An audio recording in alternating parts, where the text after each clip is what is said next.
Nosso próximo painel contempla a discussão que nós tivemos antes do intervalo, trazendo o desenvolvimento da primeira infância na diversidade e em contextos de vulnerabilidade. Convido ao palco para mediar esse debate Dr. Eurípedes Constantino, da Faculdade de Medicina da USP.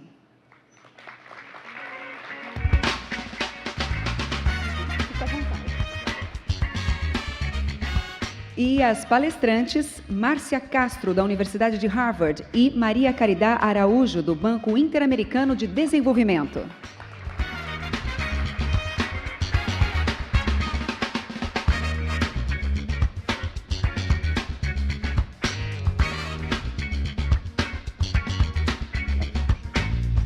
Com a palavra, o moderador, doutor Eurípedes.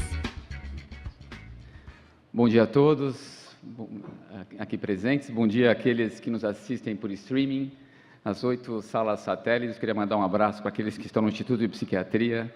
Lá nós temos a Lislene Fracoli coordenando, em cada sala temos um coordenador. Cumprimentar também, em especial, a primeira-dama do Estado, a senhora Ana Luísa, a primeira-dama do município, a senhora Cristina. Eu imagino o quanto vocês estão ali no ouvido dos seus maridos para a gente ter medidas como essa, uma rúbrica agora como lei dentro do orçamento do Estado. Vocês estão de parabéns. Queria agradecer o Dario, o Guilherme pela fundação, pela família Vidigal, o Eduardo Queiroz, o Eduardo Marino pelo convite, a equipe da Fundação Maria Cecília do Couto Vidigal, a Roberta, esse time, a Vanessa, a Marina, esse time de classe A que faz desse evento algo que a gente quer voltar todo ano. Também queria lembrar que a minha tia, Maria do Carmo Brandi Carvalho, está aqui, trabalha no Ministério do Desenvolvimento Social há muitos anos e sei que vai poder ajudar o Osmar Terra a levar diante essas ideias incríveis que ele tem posto em prática há tanto tempo. Então, o meu papel aqui hoje, agora, é introduzir para vocês mais duas grandes mulheres que prometem, que têm feito coisas transformadoras nessa área. A primeira é a professora Márcia Castro.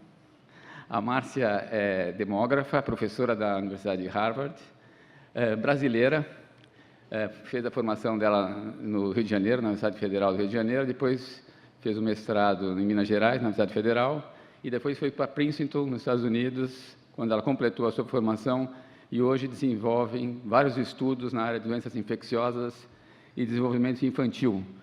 Vale a pena ver os trabalhos dela, particularmente um tema muito relevante para a nossa realidade, particularmente aqui em Pernambuco, que é o Zika vírus. Ela também tem trabalhos nessas áreas, no Amazonas, no Acre e na África, também em vários países. Então, vai lá, Márcia. Obrigada, Eurípedes. Eu queria particularmente agradecer ao Eduardo Marinho, que me convidou para participar desse evento, e parabenizar o NCPI, a Fundação Maria Cecília Souto Vidigal, primeiro pela escolha do tema do simpósio e segundo por ter trazido para o Nordeste. Acho que é extremamente importante sair do eixo Rio-São Paulo e vir para o Nordeste. O tema que eu vou abordar aqui, na verdade, vai fazer ponte com várias coisas que o Gary discutiu na primeira sessão, que eu acho que é bem interessante. Mas eu vou focar nessa ideia de, agora que a gente está vivendo esse momento extremamente fantástico no Brasil, quer dizer, o marco legal foi aprovado, a questão agora é como que a gente implementa. E como que a gente implementa num contexto de diversidade, porque não dá para falar do Brasil sem falar nas desigualdades e nas diversidades que a gente tem nas diversas localidades. Então, eu vou tentar discutir essa questão de como que a gente leva em conta essas adversidades e como não levar em conta essas questões podem acabar resultando em intervenções que não são efetivas. Não a culpa da intervenção, mas a culpa do contexto local que foi ignorado. Eu vou dividir a apresentação em duas partes. A primeira, eu quero falar um pouco do modelo conceitual que eu vou usar para poder guiar a discussão que a gente vai fazer aqui e como que esse modelo se encaixa perfeitamente nessa discussão das desigualdades. E na segunda parte eu vou trazer a realidade brasileira, né, e fazer toda a discussão e tentar apresentar alguns indicadores para o Nordeste. Bom, então, focando nesse modelo conceitual, primeiro, 3 coisas que eu quero ressaltar. Uma é que esse modelo usa 3 domínios do desenvolvimento da primeira infância. Então, é a parte física, a parte socioemocional e todo o desenvolvimento de linguagem, desenvolvimento cognitivo. A segunda coisa é que esse modelo, que vocês vão ver daqui a pouquinho, ele tem uma questão temporal, ele tem uma questão espacial, mas ele também considera que alguns grupos não são definidos no espaço, mas se eles são definidos em termos de uma identidade social. E isso também é importante se considerar, e eu vou dar alguns exemplos. E a terceira coisa, que é basicamente o foco da discussão que eu quero promover aqui, que é a necessidade de se adaptar aos programas. E o que eu quero deixar bem claro é que adaptar não quer dizer você totalmente redesenhar o programa, mas, novamente, fazendo uma ponte com o que Gary ressaltou, é você adaptar trazendo outros setores do governo para também terem ações ao mesmo tempo que potencializem os resultados daquela intervenção que você quer fazer no começo. Bom, então, qual é esse modelo que eu vou usar? Na verdade, a escolha do modelo vem de todo um esforço que foi feito na Organização Mundial da Saúde sobre a discussão dos determinantes sociais de saúde. Por exemplo, meu trabalho com malária usa um modelo conceitual que foi desenvolvido durante esse projeto também. E tem um modelo que foi desenvolvido voltado para a primeira infância. E ele chama Team ECD. E logo ali na primeira fase, vocês veem de onde vem essa sigla Team ECD. E só para referência, eu coloquei o link do PDF, que é bem longo, mas ele detalha, em todos os detalhes que vocês possam querer, sobre esse modelo conceitual. A ideia desse modelo é seguir muito o que foi discutido nessa Comissão de Determinantes Sociais de Saúde, que você começa de um nível individual, que aqui vai ser a criança, e você vai até níveis bem agregados da sociedade, considerando que em cada um desses níveis você vai ter variáveis sociais, econômicas, políticas, ambientais, que impactam no resultado. E essa é uma coisa importante se levar em conta. Os determinantes sociais de saúde sempre colocaram o meio ambiente como sendo um dos fatores. Bom, então deixa eu mostrar um pouquinho o que é esse modelo, né? Então, na verdade, esse modelo é como se fosse o ponto de partida para você fazer uma discussão de cenários de desenvolvimento na primeira infância. Como vocês podem ver, a parte central do modelo, o foco central é a criança. Mas tem uma ideia de temporalidade. Então, você começa com o bebê e chega até o adulto. Então, tem uma evolução temporal que está acontecendo. Cada uma dos anéis em volta desse centro, que é a criança, é o que a gente chama das esferas de influência. E você pode ver que a primeira esfera de influência é a família, que é como se fosse a porta de entrada daquela criança para o mundo. E aí você tem diferentes níveis que, de certa forma, são regionais. Então, é a comunidade em que a criança está inserida, é a questão regional, a questão nacional, e tem uma parte global que vai além das decisões feitas no país, que depois eu vou explicar com mais calma. Outra coisa que é importante ver é que tem, de certa forma, duas maneiras de ver o tempo nesse modelo conceitual, que é algo muito importante, porque é difícil você ver um modelo conceitual que é uma coisa estática no papel, mas você consegue ver a dimensão temporal. A primeira é essa linha cortada que cruza o diagrama inteiro. E a ideia aqui é que você tem programas que acompanham esse desenvolvimento da criança, e esses programas têm uma certa duração no tempo. Eles não duram um ano, ou eles não duram um mês, eles têm uma duração maior. E eles acabam e recomeçam. E a outra, que é a linha pontilhada, é uma ideia de que, ao longo do tempo, ações que são implementadas naquela sociedade que cruzam diferentes anéis de influência, eles acabam por gerar uma sociedade mais justa, o que inclui a implementação de ações voltadas para o desenvolvimento da primeira infância.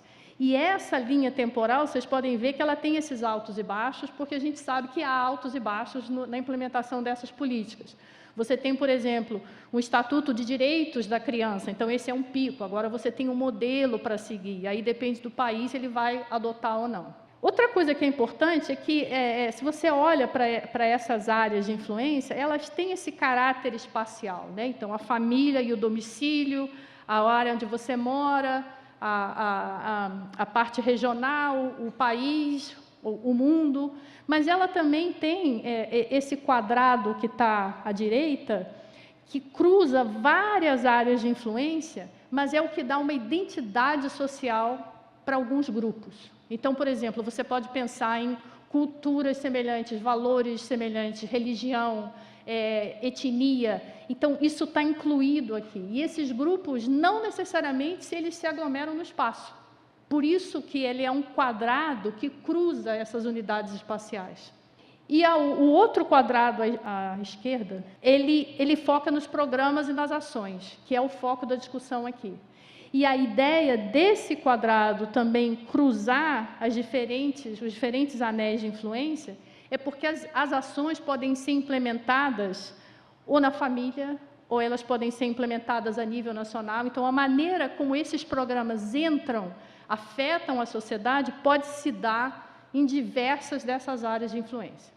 Entendeu? Se você olhar para esse diagrama, fica muito claro que há infinitas combinações que você pode ter com esse modelo conceitual. Quando você começa a detalhar cada um desses anéis, e você vê as variáveis sociais, econômicas, ambientais, que impactam os resultados que você vai ter aqui, as combinações são inúmeras. E, portanto, o impacto no desenvolvimento da primeira infância também é extremamente diversificado.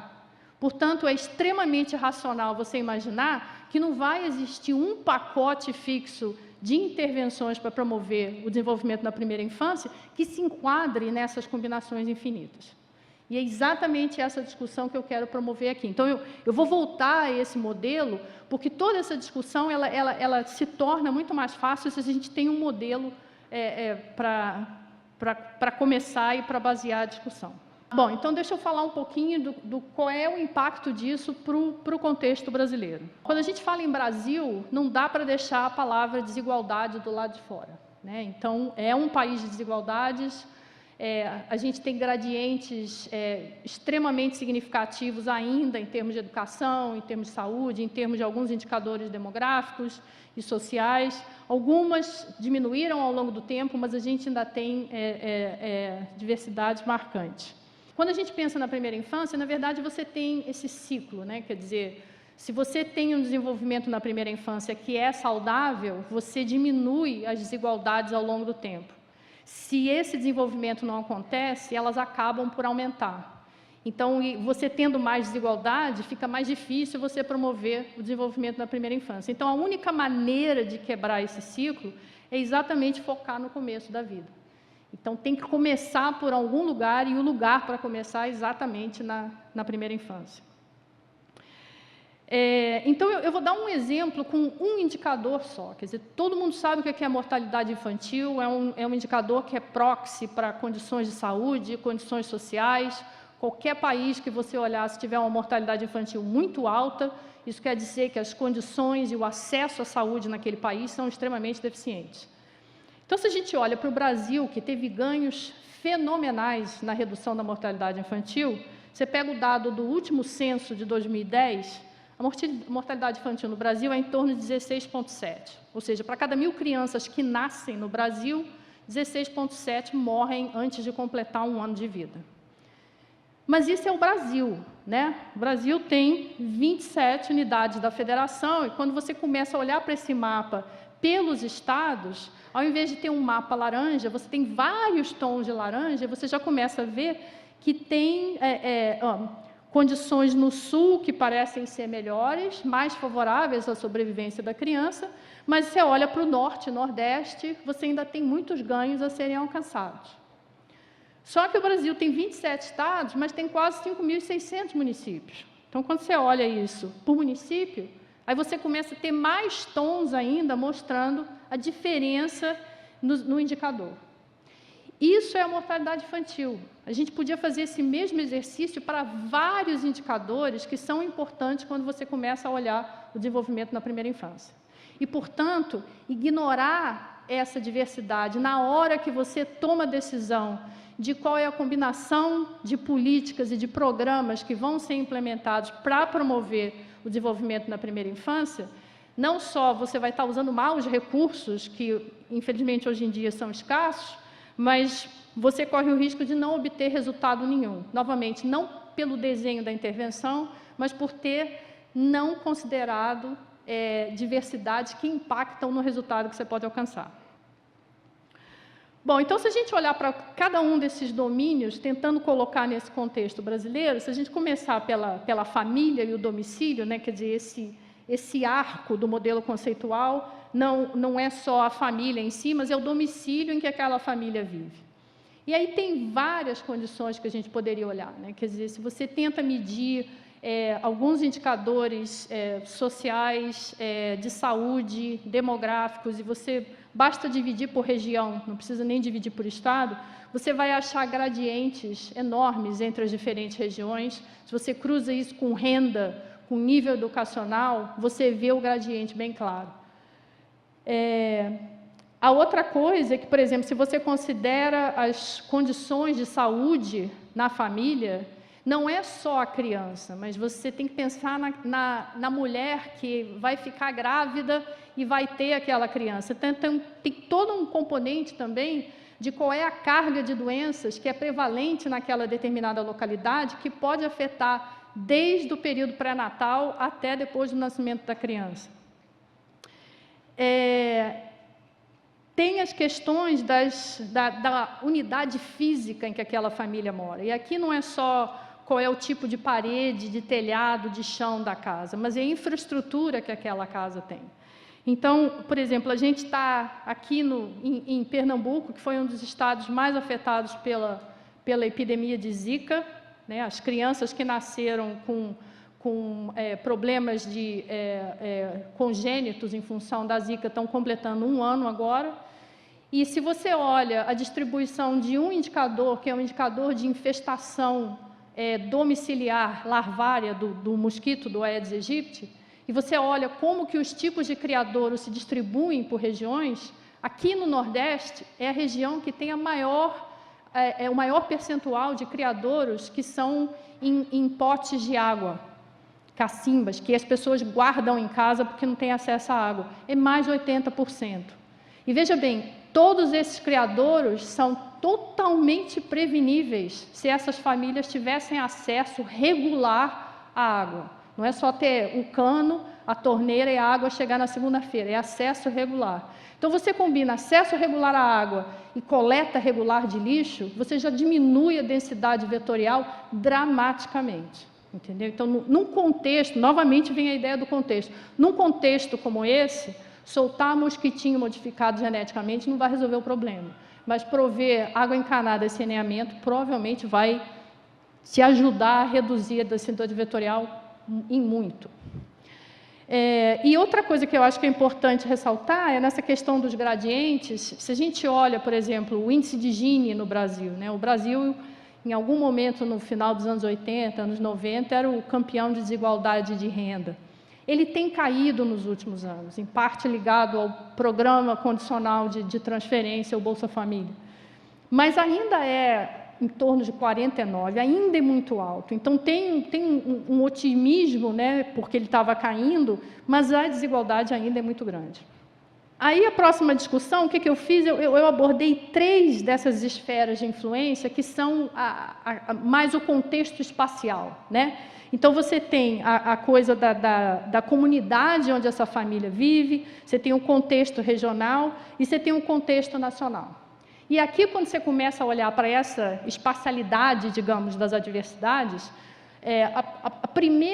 o primeiro nível de detalhamento que você pode olhar é o urbano e rural. E o gradiente aqui é enorme. Mas, por exemplo, acho que tem 2 semanas, saiu um novo anuário de segurança pública aqui no Brasil. Não sei se vocês viram, mas os resultados são extremamente preocupantes. Então, por exemplo, você pega nos últimos 5 anos no Brasil, você vê a quantidade de mortes intencionais, mortes violentas intencionais. Morreu mais gente no Brasil nos últimos 5 anos do que 5 anos de guerra na Síria. Pensa bem nesse número. É como se você tivesse uma guerra civil acontecendo no país e não é discutido, tá? Esse anuário fez uma pesquisa com crianças. 15% das crianças disseram que já perderam um dia de aula porque não é seguro caminhar da casa para a escola. Novamente, pense na implicação que isso tem. Isso é o contexto espacial. Em algumas áreas vai ser pior, em outras áreas não. Eu acho que tipo 25% dos crimes estão nas capitais. Então, não é só um problema das capitais. O estado que mais tem morte por arma de fogo é Rondônia.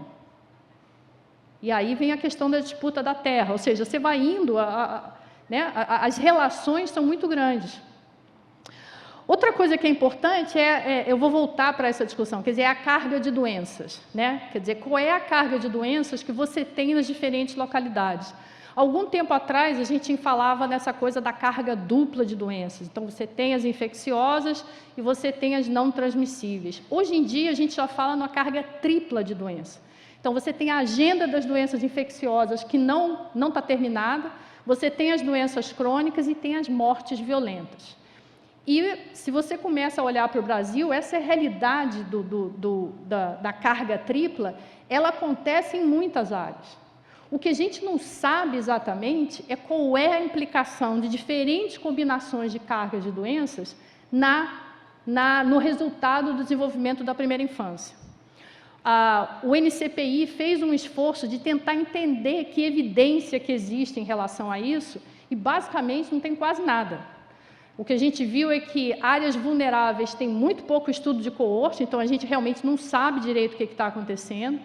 Quando alguma doença em especial é considerada, 2 estudos podem fazer uma análise completamente diferente, porque nenhum se baseou no modelo conceitual, então você não pode comparar esses resultados.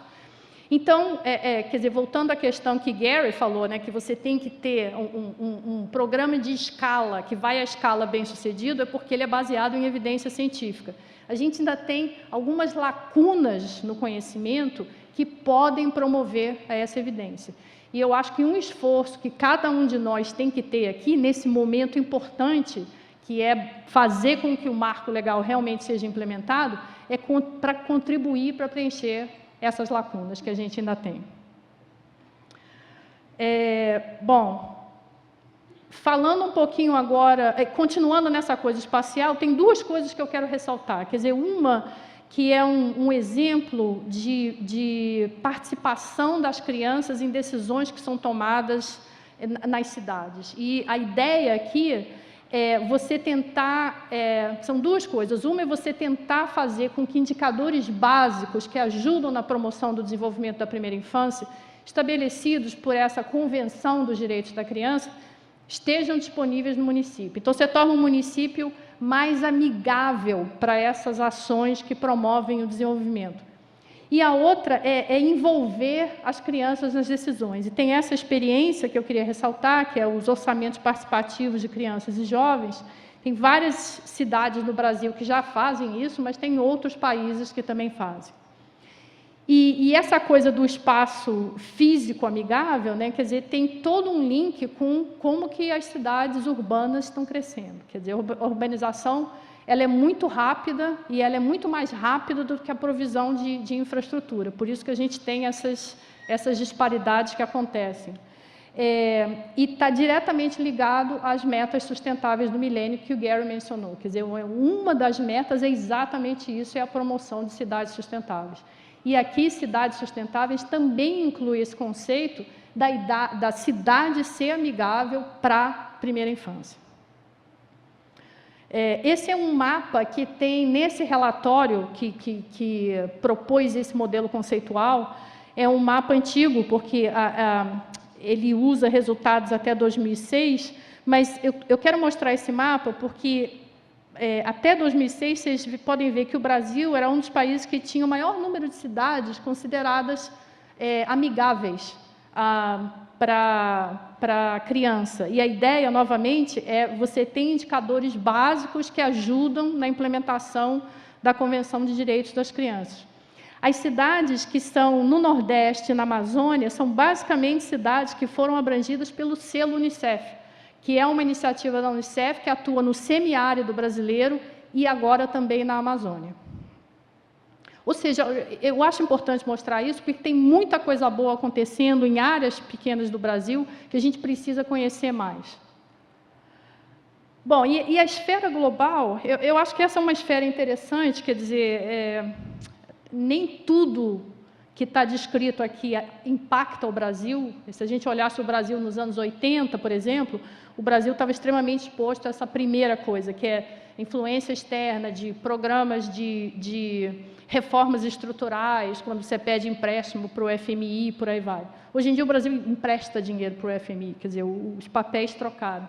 Mas o motivo pelo que eu estou mostrando isso é porque o momento atual político pode gerar uma coisa semelhante que essa influência externa gerou, mas feito aqui dentro, né? Quer dizer, acho que não dá para deixar de falar aqui da PEC 241, quer dizer, que se ela realmente for aprovada, vai acabar gerando um corte de orçamentos que pode ser muito semelhante ao que a gente observou nos anos 80. E não é surpresa para ninguém, quando a gente tem esses momentos de crise, as primeiras áreas a serem cortadas são exatamente educação e saúde. Então, é importante ter isso em mente também. A segunda coisa, que são esses compromissos globais, na verdade é uma coisa positiva, quer dizer, o país adota essas convenções globais e tenta tomar ações que ajudem o país a alcançá-las. Então, por exemplo, o Brasil assumiu um compromisso quando teve as metas do milênio, foi um dos poucos países que conseguiu atingir a meta de reduzir a mortalidade infantil e a mortalidade na infância, e tem essa oportunidade, agora, adotou a Convenção de Direitos da Criança e agora tem essa oportunidade de também abraçar a ideia das metas sustentáveis do milênio. A terceira não se aplica muito no Brasil, mas também é uma coisa que pode ser usada, que vem uma pressão de fora que pode impor sanções que levam à implementação de uma política. Eu particularmente não gosto dessa ideia, tudo que é feito à força não dá muito certo, mas enfim, eu não acho que se aplica no Brasil, mas é uma das maneiras que essa esfera global pode impactar. Outra coisa que eu acho importante ressaltar é essa coisa da comunidade relacional que a gente chama, ou seja, a questão aqui não é espacial, a questão aqui é a identidade social de alguns grupos que podem coexistir espacialmente ou não. E no contexto brasileiro, eu vou dar 2 exemplos só, quer dizer, a gente tem as comunidades indígenas e as comunidades quilombolas.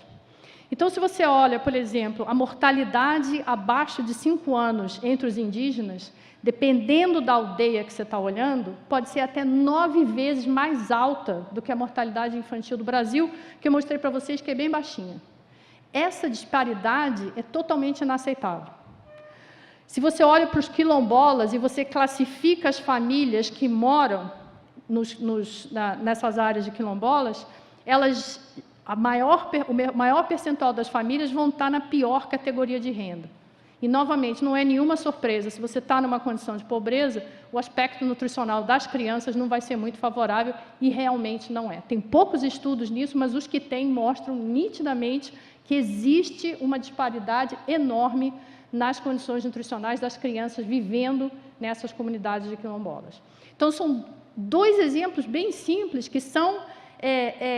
que têm essa identidade social e que acontecem em várias áreas. Elas não têm uma área espacial concentrada onde elas existem.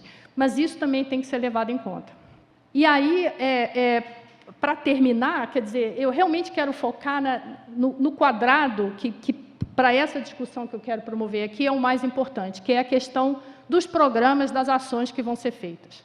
Quer dizer, eu falei no início que eu acho que a escolha do tema, né, prioridade absoluta, foi absolutamente fantástica, super feliz, porque a gente acabou de aprovar uma legislação, então tem que ser a prioridade absoluta de implementar essa legislação e implementar da melhor maneira possível, ou seja, da melhor maneira, considerando as diversidades locais, usando evidência, né, como Gary falou, fazendo de um jeito que você promova, considere as desigualdades e promova a equidade, e também fazer de uma maneira que você consiga medir o custo-benefício. O Gary também mencionou isso, a gente quase não tem estudos de custo-benefício. Então, olha que oportunidade fantástica que a gente tem para não só fazer a coisa certa, baseada em evidência, mas mostrar os resultados, incluindo o custo-benefício. E, na medida que você consegue mostrar isso, você consegue ter mais investimento no futuro.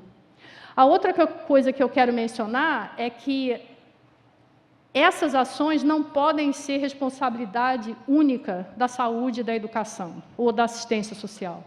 Tem que envolver os outros setores. Então, eu dei o exemplo da Zika, e eu vou falar de novo, porque eu acho que é o exemplo melhor que a gente pode dar nesse contexto, nesse ambiente que a gente está. Discute-se muito sobre novas tecnologias para reduzir essas doenças vetoriais, que no caso da Zika tem um impacto direto na primeira infância. Se a gente continuar não trazendo diferentes setores para conversar e entender que ações de saúde e educação também envolvem estrutura urbana, transportes, agricultura, a gente vai continuar fazendo ações, algumas vão ter resultados, outros resultados vão ser muito modestos, você vai rodar milhões de regressões para entender por quê, e muito provavelmente o motivo é porque você ignorou esse contexto regional, que é extremamente importante. Obrigada.